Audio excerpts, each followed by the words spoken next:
The Shepherd's Nosegay. There was once a king who had a beautiful daughter.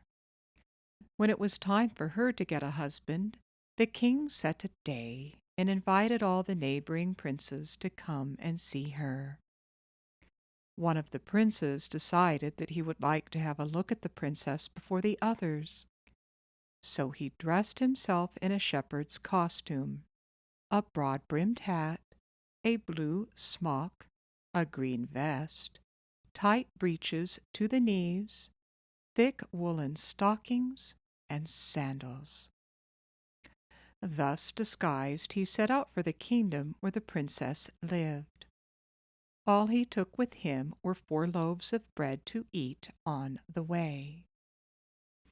He hadn't gone far before he met a beggar who begged him, in God's name, for a piece of bread. The prince at once gave him 1 of the 4 loaves.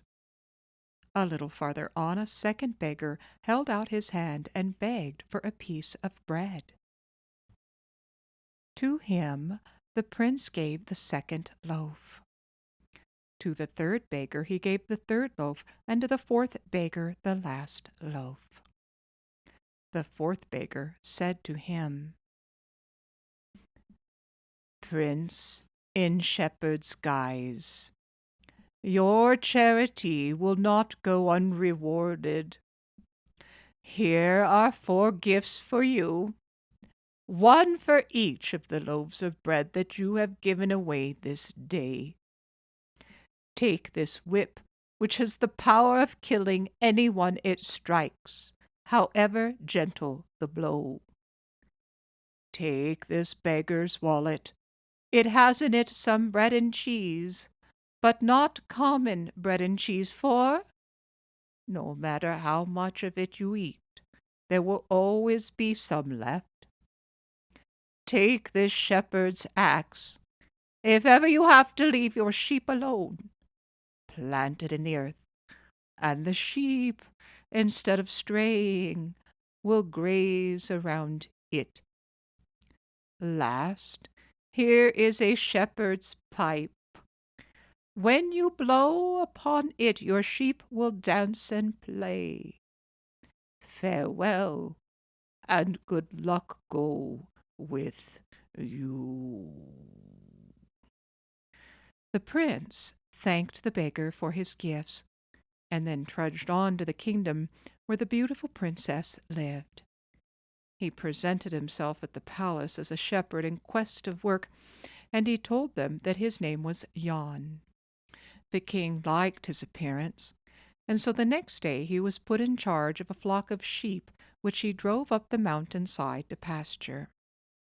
He planted his shepherd's axe in the midst of the meadow, and, leaving his sheep to graze about it, he went off into the forest hunting adventures. There he came upon a castle where a giant was busy cooking his dinner in a big saucepan. "Good day to you," Jan said politely. The giant, who was a rude, unmannerly fellow, bellowed out, "It won't take me long to finish you, you young whippersnapper." He raised a giant iron club to strike Jan, but Jan, quick as thought, flicked the giant with his whip, and the huge fellow toppled over dead. The next day he returned to the castle and found another giant in possession. "Ho, ho!" he roared on sight of Jan. "What? You young whippersnapper, back again? You killed my brother yesterday, and now I'll kill you." He raised his great iron club to strike Jan, but Jan skipped nimbly aside.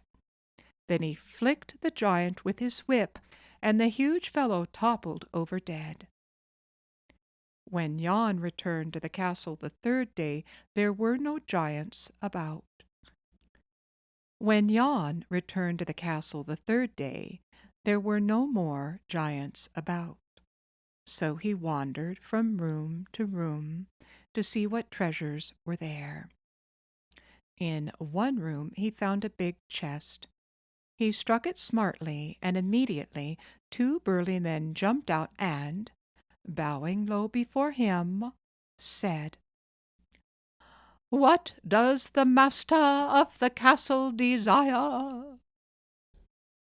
"Show me everything there is to be seen," Jan ordered them promptly. So the 2 servants of the chest showed him everything, jewels and treasures of gold. Then they led him out into the gardens where the most wonderful flowers in the world were blooming. Jan plucked some of these and made them into a nosegay. That afternoon, as he drove home his sheep, he played on his magic pipe, and the sheep, pairing off 2 by 2, began to dance and frisk about him. All the people in the village ran out to see the strange sight and laughed and clapped their hands for joy. The princess ran to the palace window, and when she saw the sheep dancing 2 by 2, she, too, laughed and clapped her hands. Then the wind whiffed her a smell of the wonderful nosegay that Jan was carrying, and she said to her maid, "Run down to the shepherd and tell him the princess desires his nosegay." The serving maid delivered the message to Jan, but he shook his head and said, "Tell your mistress that whoever wants this nosegay must come herself and say, 'Yanichko, give me that nosegay.'" When the princess heard this, she laughed and said, "What an odd shepherd! I see I must go myself." So the princess herself came out to Jan and said, "Yanichko, give me that nosegay." But Jan smiled and shook his head. "Whoever wants this nosegay must say, 'Yanichko, please give me that nosegay.'" The princess was a merry girl, so she laughed and said, "Yanichko, please give me that nosegay." Jan gave it to her at once, and she thanked him sweetly. The next day Jan went again to the castle garden and plucked another nosegay. Then in the afternoon he drove his sheep through the village as before, playing his pipe. The princess was standing at the palace window waiting to see him, when the wind brought her a whiff of the fresh nosegay that was even more fragrant than the first one. She ran out to Jan and said, "Yanichko, please give me that nosegay." But Jan smiled and shook his head. "Whoever wants this nosegay must say, 'My dear Yanichko, I beg you most politely, please to give me that nosegay.'" "My dear Yanichko," the princess repeated demurely, "I beg you most politely, please to give me that nosegay." So Jan gave her the second nosegay. The princess put it in her window, and the fragrance filled the village until people from far and near came to see it. After that, every day Jan gathered a nosegay for the princess, and every day the princess stood at the palace window waiting to see the handsome shepherd. And always, when she asked for the nosegay, she said, "Please." In this way, a month went by, and the day arrived when the neighboring princes were to come and to meet the princess. They were to come in fine array, the people said, and the princess had ready a kerchief and a ring for the one who would please her most. Jan planted the axe in the meadow and, leaving the sheep to graze about it, went to the castle, where he ordered the servants of the chest to dress him as befitted his rank. They put a white suit upon him, and gave him a white horse with trappings of silver. So he rode to the palace, and took his place with the other princes, but behind them, so that the princess had to crane her neck to see him. One by one, the various princes rode by the princess, but to none of them did the princess give her kerchief and ring. Jan was the last to salute her, and instantly she handed him her favors. Then before the king or the other suitors could speak to him, Jan put spurs to his horse and rode off. That evening, as usual, when he was driving home his sheep, the princess ran out to him and said, "Jan, it was you." But Jan laughed. "How can a poor shepherd be a prince?" The princess was not convinced, and she said in another month, when the princes were to come again, she would find out. So for another month Jan tended sheep and plucked nosegays for the merry little princess, and the princess waited for him at the palace window every afternoon, and when she saw him she always spoke to him politely and said, "Please." When the day for the second meeting of the princes came, the servants of the chest arrayed Jan in a suit of red, and gave him a sorrel horse with trappings of gold.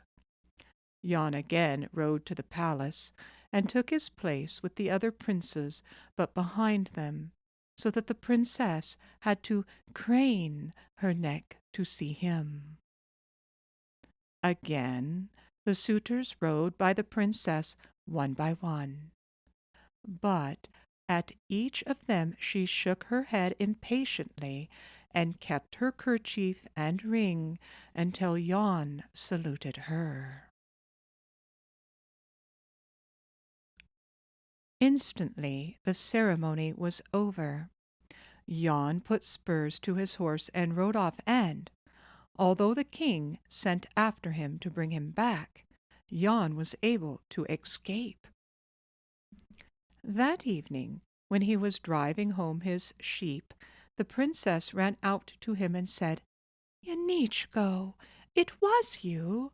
I know it was." But again Jan laughed and put her off, and asked her how she could think such a thing of a poor shepherd. Again the princess was not convinced, and she said in another month, when the princes were to come for the third and last time, she would make sure. So for another month Jan tended his sheep and plucked nosegays for the merry little princess, and the princess waited for him at the palace window every afternoon, and, when she saw him, she always said politely, "Please." For the third meeting of the princes, the servants of the chest arrayed Jan in a gorgeous suit of black, and gave him a black horse with golden trappings studded in diamonds. He rode to the palace, and took his place behind the other suitors. Things went as before, and again the princess saved her kerchief and ring for him. This time, when he tried to ride off, the other suitors surrounded him, and, before he escaped, one of them wounded him on the foot. He galloped back to the castle in the forest, dressed once again in his shepherd's clothes, and returned to the meadow where his sheep were grazing. There he sat down and bound up his wounded foot in the kerchief which the princess had given him. Then, when he had eaten some bread and cheese from his magic wallet, he stretched himself out in the sun and fell asleep. Meanwhile, the princess, who was sorely vexed that her mysterious suitor had again escaped, slipped out of the palace and ran up the mountain path to see for herself whether the shepherd were really with his sheep. She found Jan asleep, and when she saw her kerchief bound about his foot, she knew that he was the prince. She woke him up and cried, "You are he! You know you are!" Jan looked at her and laughed, and, though he did not deny what she said, he asked, "How can I be a prince?" "But I know you are," the princess said. "Oh, Yanichko, dear Yanichko, I beg you, please, to tell me." So then Jan, because he always did anything the princess asked him when she said, "Please," told her his true name and his rank. The princess, overjoyed to hear that her dear shepherd was really a prince, carried him off to her father, the king. "This is the man I shall marry," she said. "This and none other." So Jan and the merry little princess were married and lived very happily and had many sweet children. And the people of the country, when they speak of the princess, always say, "That's a princess for you. Why, even if she is a princess, she always says 'please' to her own husband."